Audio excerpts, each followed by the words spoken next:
In the mid-1970s, Paul Simon was worried about his image becoming too serious, so he welcomed the chance to host one of the very first episodes of Saturday Night Live, as Robert Hilburn's new biography of the singer recalls.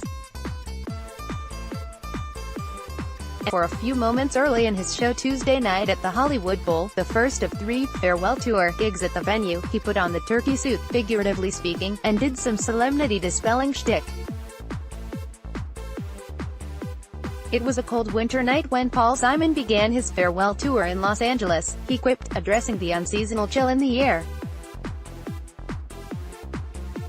And then, so, the thing about a farewell is, well, I've changed my mind. What it is that it's not so much a final tour that I like as I like raising the ticket prices to the level. Like any practiced stand-up, he knows when to let a joke trail off in the laughter rather than complete the punchline. Bit over, he waxed serious about the decision to hang up at least that particular ball cap this fall. The final shows are in New York City in mid-September, a few weeks shy of his 77th birthday. The way I see it is like, aside from the word final, which evokes words like, oh, it's final, so you didn't study for your finals, I don't know really what to make of the decision. I just find it somehow exciting to put some kind of casing around this entire career, and to look at it that way. So, I don't intend to stop writing music, or playing it. A message in the souvenir program gets more specific, with Simon saying he anticipates doing the occasional performance in a, hopefully, acoustically pristine hall. For charity, Simon's opening bowl bow ran a generous 2 hours and 20 minutes, and only occasionally was there lull enough to think about the tens of thousands of man-hours devoted in a 61-year career to caring about music enough to constantly learn new tunings, types of poetic expression and international idioms, even as most of his contemporaries were content to ride on the fumes of early genius. There's not often pure joy at the end of that much cerebral obsession, and yet, in Simon's final L.A. engagement, the crowd got a set that, aside from its lyrical genius, swung in about 26 different ways in as many songs. He's maybe the only 1960s icon who successfully reinvented his music so many times that he almost could have overlooked that decade of origin without much trauma to the set. Fortunately, he didn't test that hypothesis. The show opened with Simon, Jerry, with The Sound of Silence. That breakout hit was performed solo, and after all the celebration of the preceding 140 minutes, its spookiness served as a sobering reminder, he's gonna make us lonesome when he goes.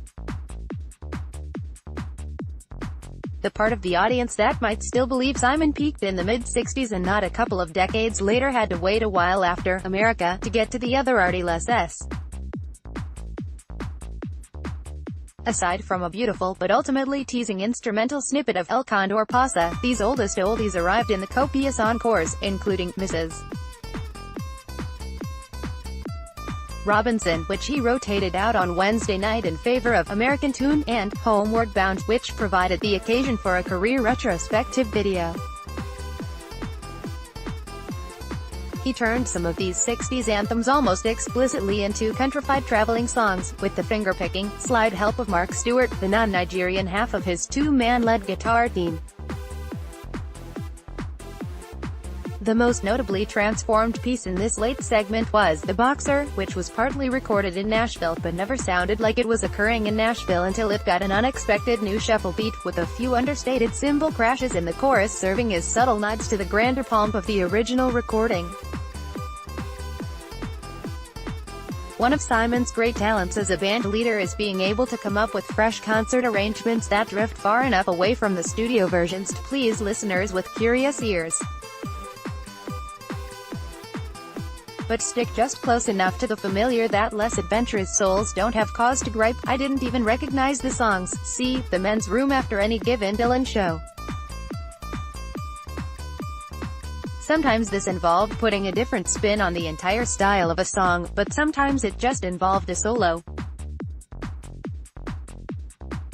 still crazy after all these years, maintains it's New York's alright if you like saxophone's arrangement from the mid-70s, but when it came time for Andy Snutzer to recreate Michael Brecker's iconic sax solo, he didn't. Snutzer expanded on it brilliantly and rousingly, in a way that really should be required studying for any classic rockers who believe boomer audiences want their solos replicated note for note. Sax aside, the soloing highlight of the night belonged to keyboardist Mick Rossi, who ended the Cool, Cool River with some hot free jazz. The boldest leap away from the records came in a two-song segment that had Simon accompanied solely by music, a half-strings, half-brass chamber pop sextet, previously best known for collaborating with Ben Folds. The ensemble also provided backing during much of the rest of the show but got to show their classical chops on Baroque-style versions of Renee and Georgette Magritte with Their Dog After the War, and Can't Run. But clearly, Simon's friendship with Philip Glass over the years has involved some osmosis and not just palling around. But the spine of the show remains, as it has for every Simon tour of the last 3 decades, the world beat annexing stuff from his 1980s, Graceland, and Rhythm of the Saints albums. One solo that you probably don't want to hear played any differently than it appeared on the record is this slap bass break from You Can Call Me Al, here recreated not just once but twice for good measure by Baki Thikamala, the South African who created the part. The other, Graceland-era stalwart of Simon's 16-piece touring band, guitarist Vincent Nguini, died last December. In the tour booklet, Simon cites Nguini's passing as not the only reason I've decided to stop touring, but a contributing factor. He's been replaced by a young Nigerian guitarist, Biodun Kuti, who shines throughout the show as the exotic funk counterpoint to Stewart's Americana moves, and who gets a particular workout on the set's most specifically Brazilian number, Spirit Moves. What kind of shape is Simon himself in? The demanding, bridge over troubled water, you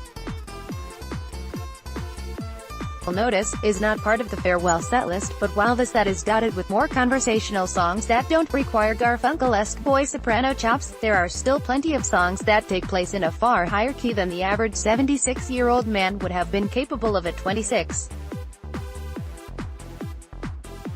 There was some unnecessary roughness in the opening minutes when the singer held a note, and 50 Ways to Leave Your Lover, perhaps a few seconds longer than a more risk-averse veteran might have, but it was also an encouraging sign that Simon does not intend to hold anything back as he scoots toward the touring exit. And he really doesn't need to. As his voice warmed up in the Arctic May air, he sounded about as much like a preternaturally ancient choir boy as ever. There are so many retirement tours suddenly in gear, from Elton John's on down to Lynyrd Skynyrd's, that it's almost possible to take Simon's for granted as part of a TTF and Tide. It probably takes a reading of Hilburn's excellent book to grasp the full scope of what he's pulled off over 6 decades and realize how much this one hurts.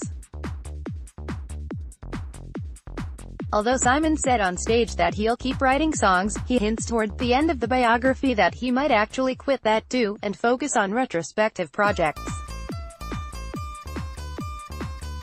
The tour book includes a link to download 6 pre-release songs from a long-promised revival album, Alternate Tunings, Rare and Unreleased, which hasn't been officially announced yet, and mentions another mystery project, In the Blue Light, due in September. The 2-year-old Stranger to Stranger album showed a Simon still working at pretty close to the peak of his powers.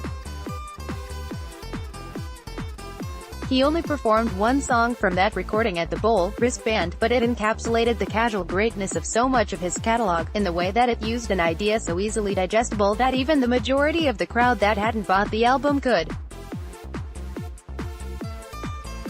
stand and laugh at. A rock star is reduced to being excluded with the hoi polloi when a bouncer demands to see his credentials, and then took that colloquial mirth as a jumping-off point to suggest something more profound about the societal anger of exclusion. Apart from all that, it also had an utterly slamming stand-up bass solo. In the final encore, Simon's own pick for his best late-period song, Questions for the Angels, mixed mundane details, a Jay-Z reference, with a mystical, a surprising declaration of belief in heavenly beings. And then that somber closing, Sound of Silence, proved that the morose child was father to the more spiritual man. Whichever message you took away from that pair of contrary closers, never let it be said that Simon didn't ace his finals. He wraps up his Hollywood Bowl run Monday, May 28. The tour's final shows are set for Madison Square Garden Sept. 21-22 and a yet-to-be-announced New York City gig Sept. 23.